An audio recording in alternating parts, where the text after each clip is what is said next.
Assalamualaikum warahmatullahi wabarakatuh. Pertama-tama perkenalkan nama saya Dwi Nisha Kamila dengan NIM 230505344 eh, dari Prodi Ilmu Komputer BM 2305P. Yang terhormat sebelumnya selaku dosen pengampu yaitu Bu Dewi Yolanda Eskom MTI. Di sini saya akan mempresentasikan proyek saya yaitu Smart Refundation System, solusi digital untuk optimasi proses pengajuan refund konsumen properti.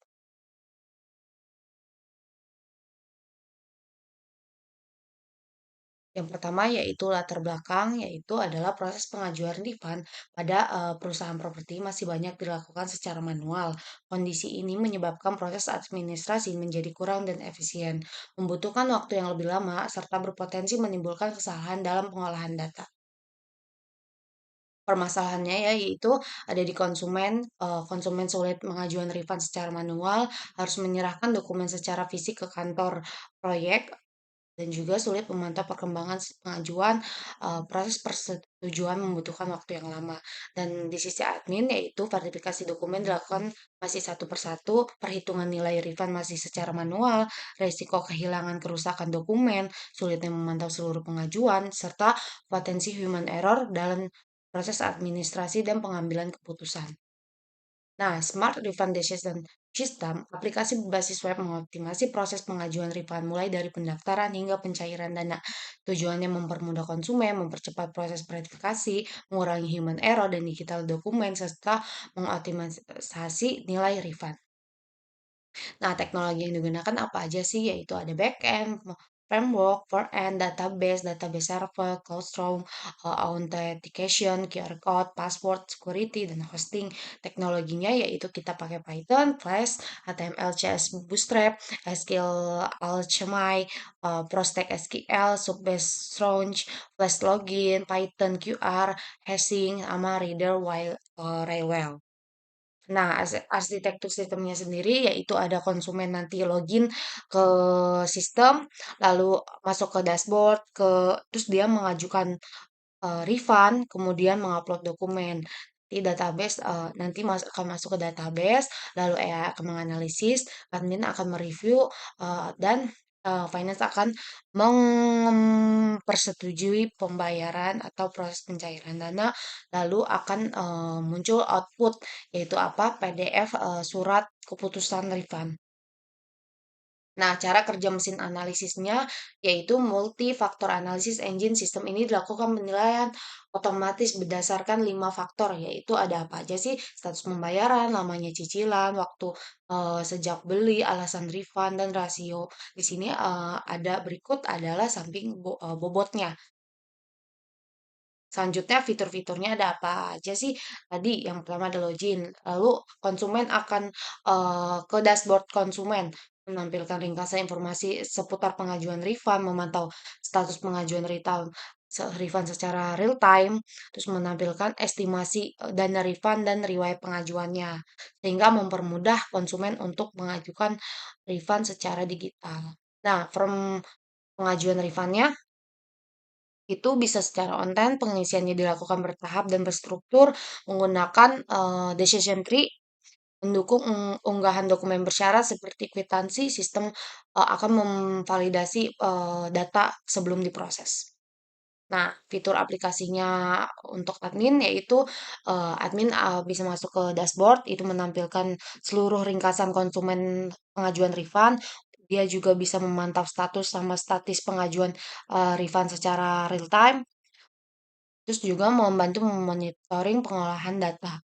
Terus juga di sini ada detail pengajuannya, yaitu menampilkan informasi setiap pengajuan refund, memuat data pemohonan, transaksi, dokumen kwitansi, menjadi dasar proses evaluasi oleh admin.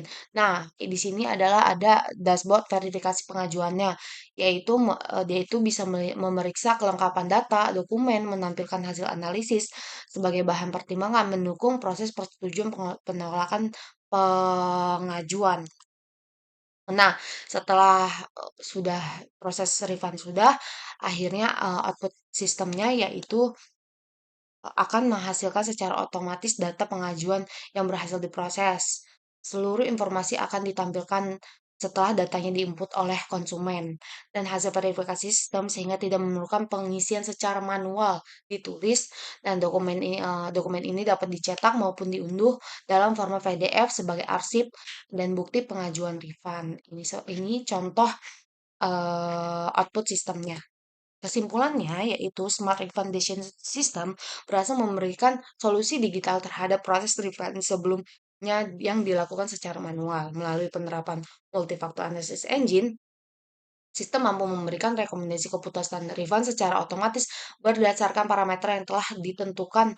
Selain meningkatkan efisiensi proses kerja, juga memberikan transparansi kepada konsumen, bisa memantau secara real time. Nah, aplikasi ini diharapkan dapat mengurangi human error, mempercepat proses administrasi, serta mendukung transportasi digital dalam pengelolaan layanan refund di perusahaan properti.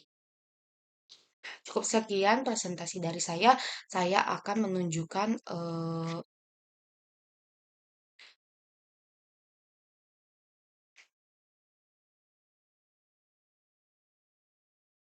baik, selanjutnya ini sudah masuk ke sistem kelayakan refund saya, yaitu di sini kita masukin username Suci, coba ya, Suci. Saya sudah buat. Nah, di sini konsumen akan masuk ke dashboard konsumen. Kita buat pengajuan, kita dapat mengajukan refund, namanya Suci, ceritanya ini kode SPK-nya ya. Terus propertinya kita masukin dulu contoh nama propertinya, nama proyeknya yang unit yang kita ambil, bloknya, terus kita pilih nama bank yang kita gunakan, terus nomor rekeningnya juga jangan lupa. Kita lanjut. Kita harus bukti KTP, pembayaran, kwitansi, SPK, PPJB atau buku rekening. Itu agar sistem dapat tervalidasi. Ini contohnya. Kita masuk file-file.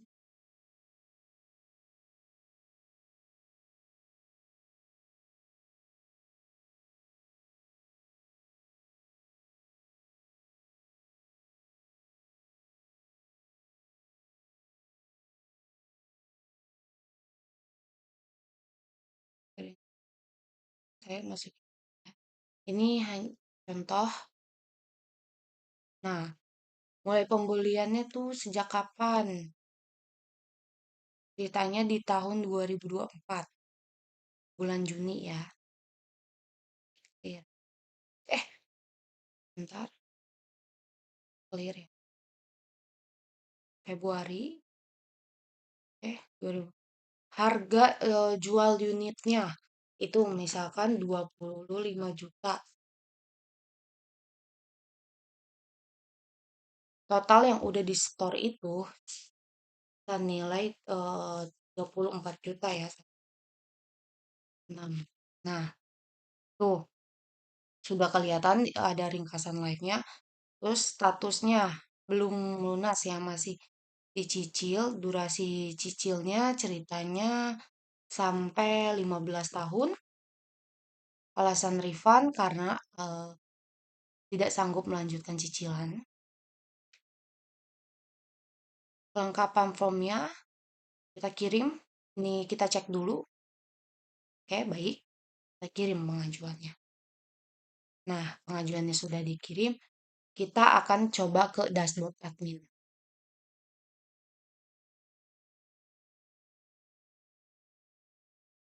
Bentar.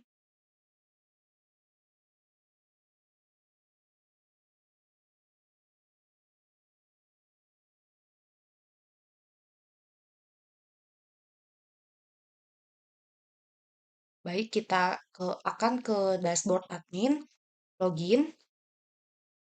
Nah, ini dashboard admin.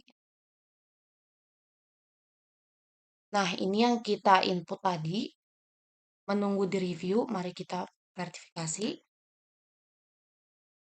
Nah, ini pengajuan yang konsumen ajukan. Kita mulai analisis. Selanjutnya ini sudah dianalisis. Ini contoh analisis refund yang sistemnya ditolak.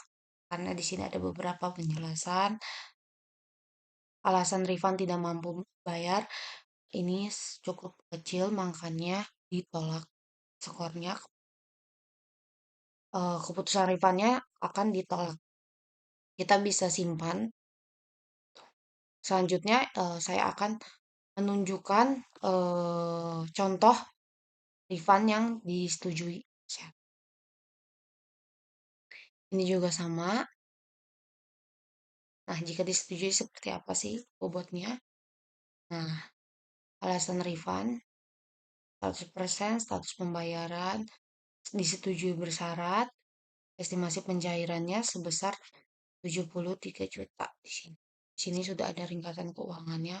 Nah, kita bisa review surat refund. Nah, seperti ini. Apabila pengajuan refundnya akan disetujui. Nanti di sistem konsumen akan terupdate jika sudah disetujui oleh admin. Nah, seperti ini. Setujui bersyarat. Di sini akan ada tanda tangan konsumen, admin, dan orang ketiga. Cukup sekian presentasi dari saya. Kurang lebihnya mohon maaf. Wassalamualaikum warahmatullahi wabarakatuh.